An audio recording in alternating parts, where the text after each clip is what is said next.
My, oh my, what a wonderful time for spoilers. What's up guys, Pencil here, and here we are to do a breakdown / spoiler discussion for chapter 260 of Jujutsu Kaisen, which is known as the decisive battle in the uninhabited demon-infested Shinjuku, part 32. And ladies and gentlemen, this chapter, it has opened a door. But of course, the question is this but a door to darkness, or a door to something much, much greater? There's only one way to find out. So let's not waste any more time, and let's hop right into it. Editing me, are you ready? 3, 2, 1, go. What's up guys? That guy with a pencil here. Fun fact, I do happen to, oh my neck, have it on me, and keep it on me at all times. And another fun fact, give me a moment. My voice is, shockingly enough, give it a second, hold on. There we go. What's up guys? That guy with the pencil here. And this chapter, it is something else. It is something else. From the first page, okay. This is the quick spoiler discussion. So, I do have some loosey-goosey translations. Your boy did actually pass out while trying to wait up. So, I do have some juicy stuff here. First things first, this is Toto's new hand. Interesting, but I'll admit I do like this approach. Apparently it's called like the Vibra Slap or something. Essentially it allows him to activate Boogie Woogie in a completely new way. Instead of having to clap his own hands, he simply needs to make it clap. Like Toto, sorry, that completely separate anime. But with that being the case, this little contraption here essentially allows him to override the lack of a hand. These are now what clap rather than his own two hands, which is interesting.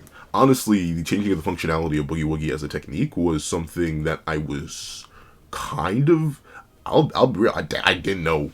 I thought it was going to be like a prosthetic or something like that. A lot of people were hoping for a Garuda hand, anything, but nah, a lot of, this is it.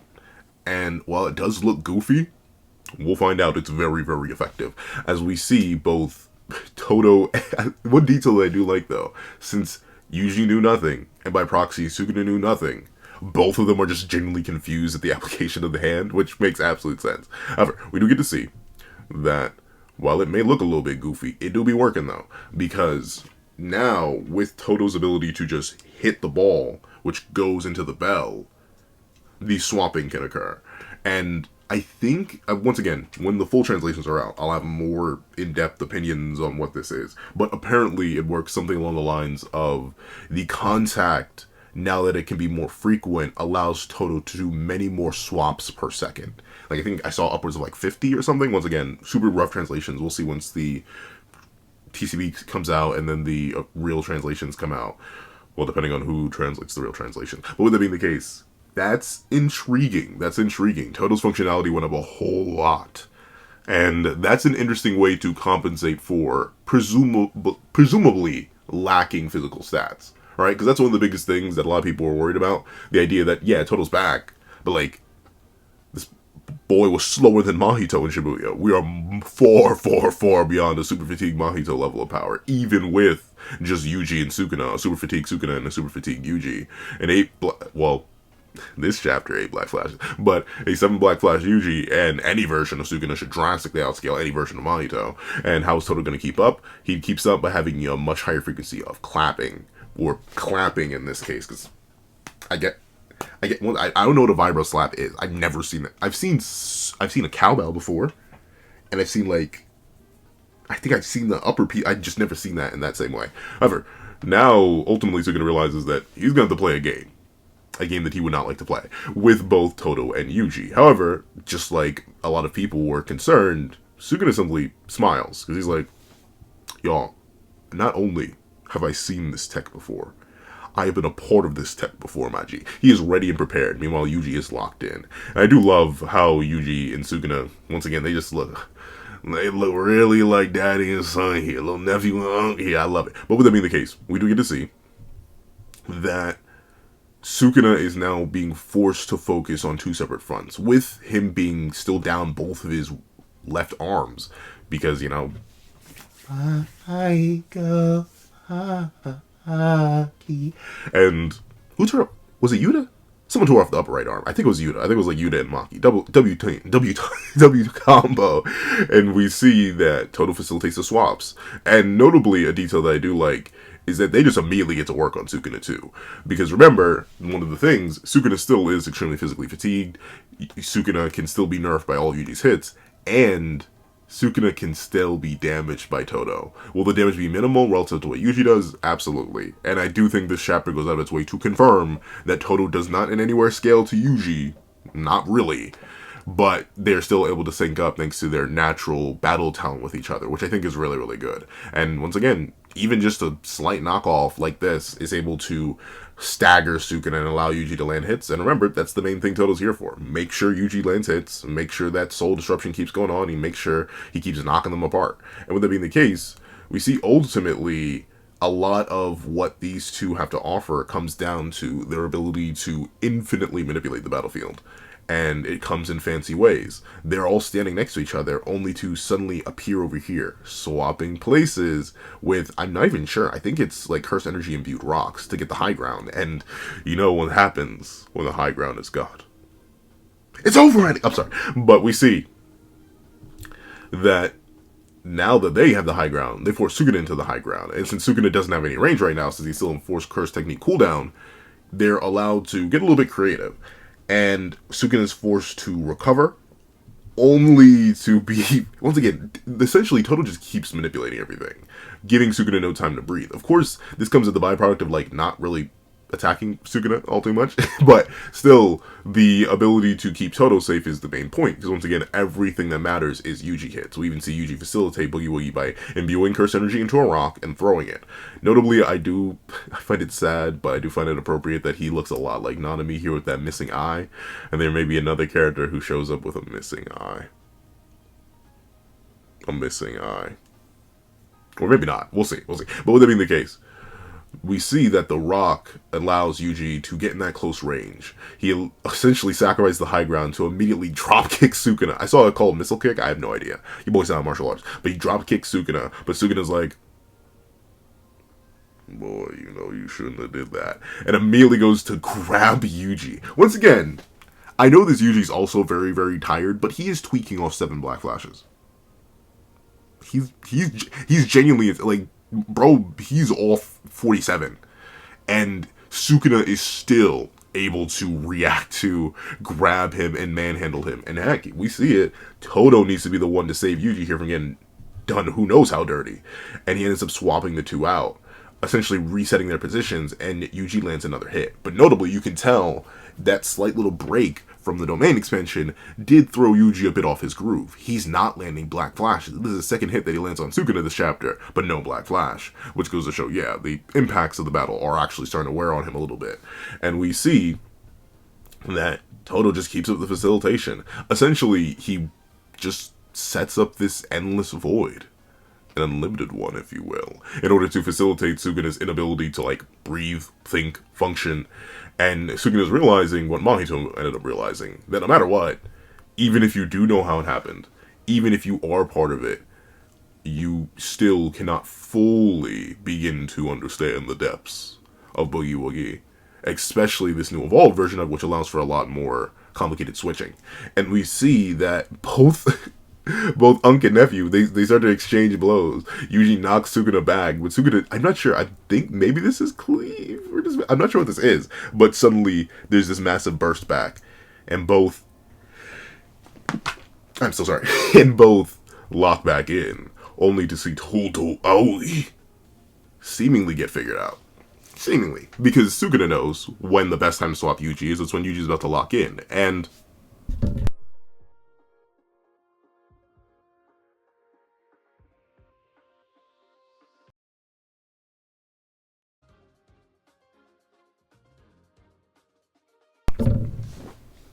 my deepest apologies. But Sukuna figures, okay, the best time to swap is when Yuji's locked in. We get sightings of both the Mahito incident and the Hanabi incident, and those literally led into devious, dangerous black flashes. So Sukuna charges up a big old punch, Yuji charges up a big old punch, they go in for the swing, but suddenly, out of nowhere, A crow flies in. You know, man, they got infinite amounts of these things. So we're gonna realize is debate, the okie-doke. Okay. You know, we've just been switching places with rocks and each other. But that whole crow, I know that thing's imbued with cursed energy. I know that's another swap target. Hold on. Let me focus on that. But unfortunately, Ryoben Sukuna, he fell for the okie-doke. He fell for the pump fake. Because Todo Aoi claps, but nothing changes. And Sukuna just leaves himself open for the meatiest, juiciest, fattest, most delicious black flash straight to the chest. I do love this image of Sukuna just throwing himself in midair. But of course, Yuji Todori is not the man to slow down.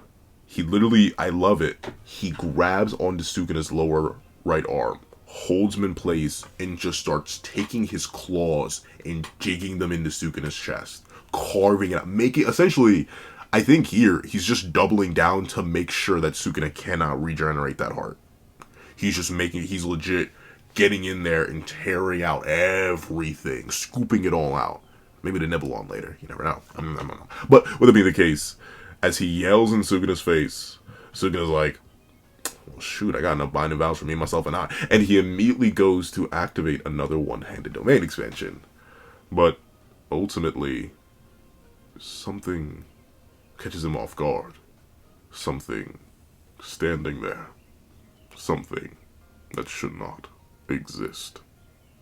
Ryoben Sukuna notices, out of the corner of his eye, SATORU Gojo has returned?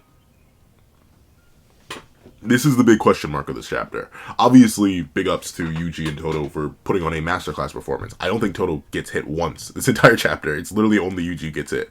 Toto completely facilitates and does his job perfectly, allows Yuji to land a black flash, allows him to get back in flow.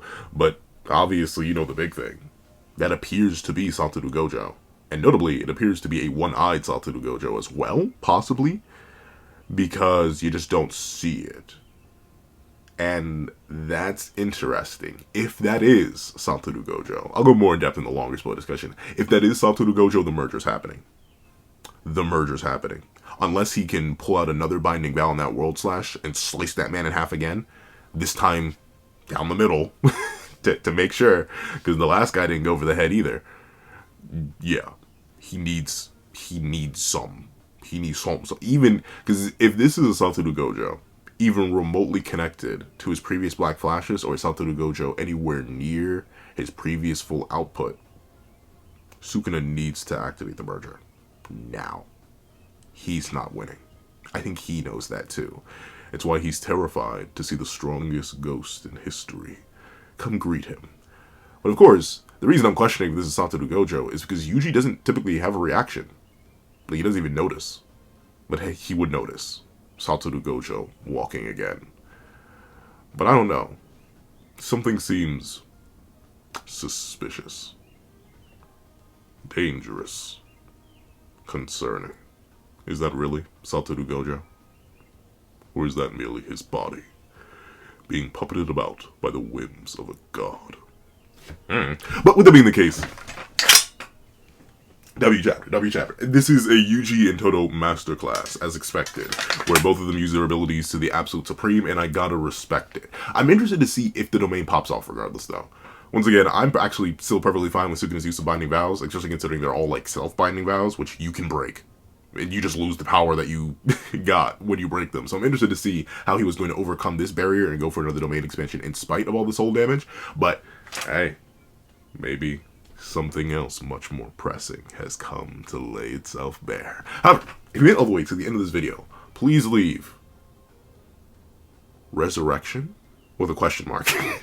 Leave resurrection with a question mark in the comment section down below. I'd like to thank you so much for watching. Please remember to leave a like, share, comment, and subscribe, and make sure you hit that little notification bell so you don't miss out on any videos that come to the channel. Also, I do happen to have a Patreon down below where you can support me for as low as $1, get 1, down 1, get things like exclusive videos, early content, and more. You can also now become a member of the channel for as low as $3 a month to get the same perks and more. Some of those perks will include the live reaction to this very chapter, every variations of all my videos, and if you commit to my $25 Patreon or a $25 member, you can order whatever video you want. around.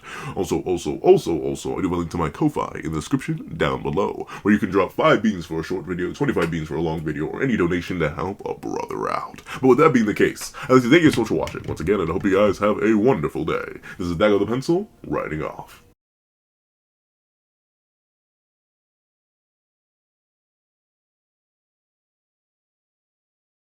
I'd like to give a thank you to our $3 members: O'Connor Plays, Greyhound, At Kids Void, Astro, Eternal Flame, Red Wolf 4765, King Sukuna, NMA, Real Rare, Paris Arnold, and G Prosper. And I'd like to give a thank you to our $5 members: Super Gamer Q, Steron, Sean, Sammy, Oexian, Midnight Lord 21, Kevin Encarnacion, Josh Brown, and A+A. And I'd like to give a thank you to our $7 member, Autumn Mornings Lazo. And I'd like to give a thank you to our $10 members, Robbie Uchiha and Jay Warrior. And I'd like to give a thank you to our $10 patrons, Joaquin Munoz, and Idem Okami. And I'd like to give a final gargantuan thank you to our $25 patron, Calvin Elder.